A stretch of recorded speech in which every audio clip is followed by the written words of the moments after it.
The Google Empire. How one company controls what you see, think, and buy. In 2022, Google paid Apple $20 billion for something absurd: to be the default search engine on your iPhone.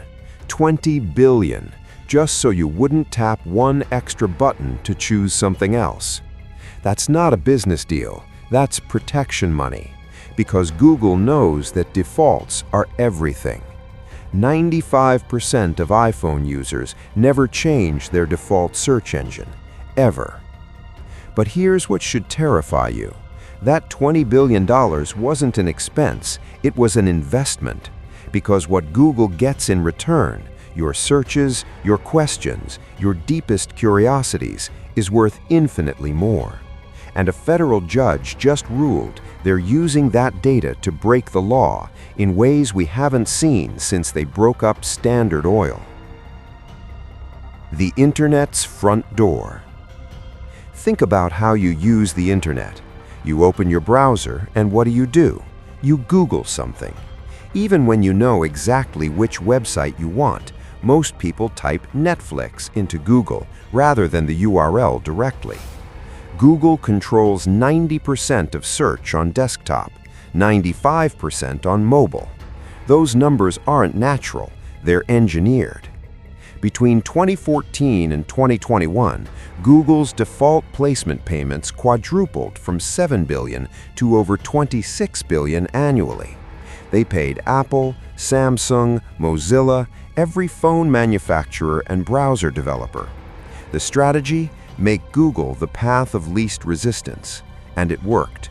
Apple now makes 18% of its operating income from Google. That's not partnership, that's dependency. If Apple switched, they'd sacrifice billions. Google's not just buying placement, they're buying loyalty through financial entanglement.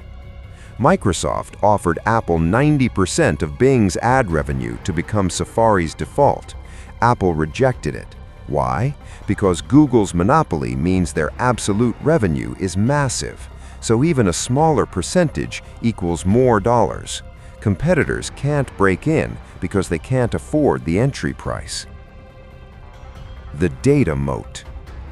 Google claims their dominance is earned, that their algorithm is simply better. Maybe that was true in 2005, but that's not why they dominate today. What determines search quality is data. Every search teaches Google's algorithm. Every click tells it what's relevant. At 90% market share, Google processes billions of searches daily. That's billions of training examples. Competitors don't just have worse algorithms, they have less data. DuckDuckGo has 2% market share. Even with equally talented engineers, they're learning from 2% of the data. The gap isn't closing, it's widening. DuckDuckGo's CEO testified that with friction-free choice, their market share could hit 20%. 1 in 5 people would switch. But Google spent billions making sure that choice is never easy. Look at Android's choice screen in Europe.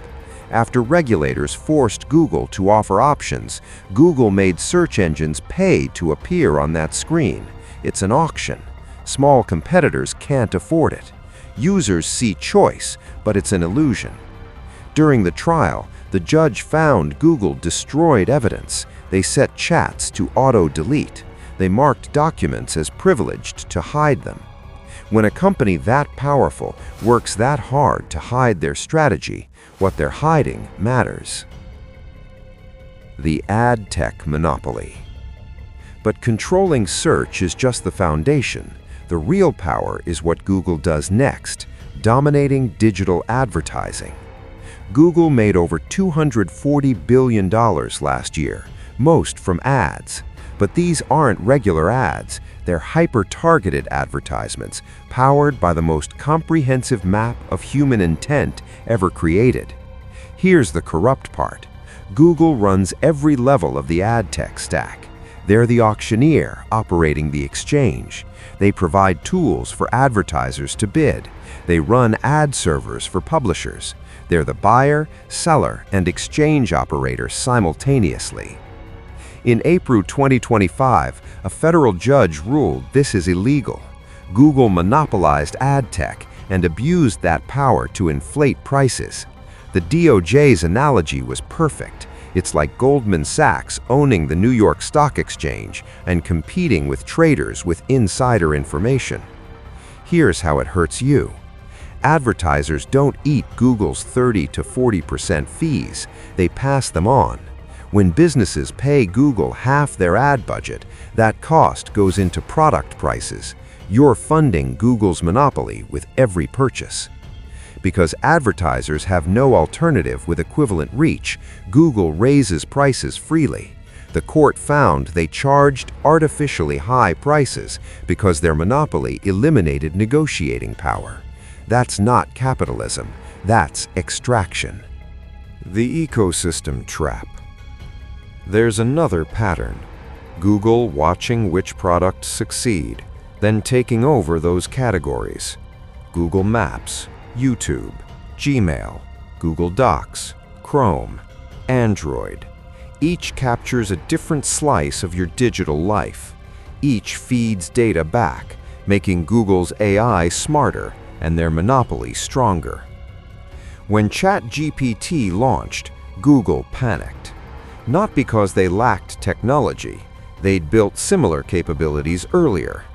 They panicked because AI assistants that answer questions directly threatened the ad-based search model.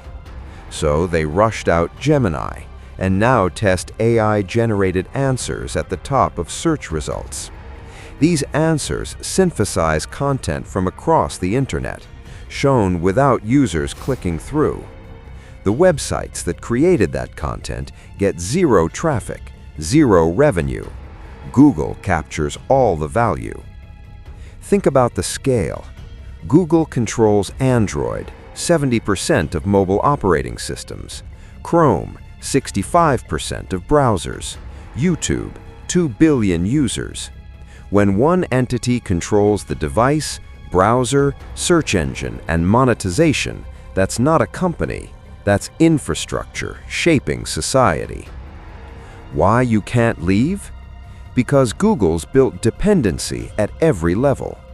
As a consumer, your photos are in Google Photos, emails in Gmail, documents in Drive, location history in Maps. Switching means migrating years of data and losing integration. As a business, customers find you through Google Search. Your traffic depends on their algorithm. Your ads run through their platform. Walking away means becoming invisible online. Judge Amit Mehta's August 2024 ruling was damning. Google's monopoly has reduced their incentive to innovate. Why improve search when 95% of mobile users can't switch? Think about search over the past decade. Has it gotten better or worse? More ads disguised as results? More SEO spam? More AI-generated garbage? When competition dies, so does pressure to serve users well.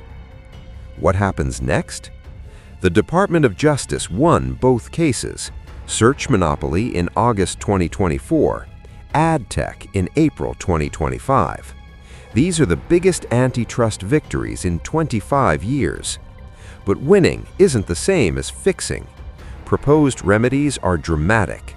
Break up the ad business, end exclusive deals, force data sharing, potentially divest Chrome or Android. Google will appeal.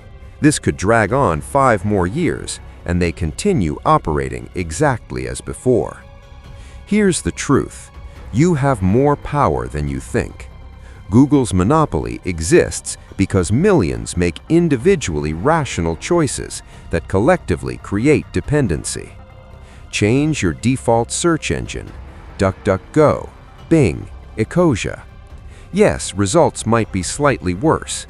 That's because Google's had 90% of the data for 2 decades.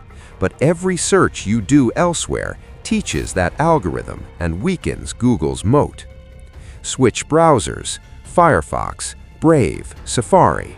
Consider alternatives to Gmail, Maps, Photos. They exist. The question is whether convenience is worth the cost. whether having one company see every question you ask, every place you go, every photo you take is acceptable. The legal pressure matters, but markets only change when consumers change behavior. Google's empire was built on millions of individual choices. Different choices can create competition. The question isn't whether Google's a monopoly. 2 federal judges ruled they are. The question is what happens next, whether these rulings lead to real change or get buried in appeals, whether competition emerges or Google's AI dominance replicates their search monopoly, and whether you're comfortable with one company controlling access to information itself. But Google isn't the only tech giant playing this game. There's another company that's built a different kind of monopoly, one that doesn't control what you search for, but controls what you see, who you connect with, and how you experience reality itself. Next time, Meta, and what they've done to our social fabric makes Google's data collection look harmless.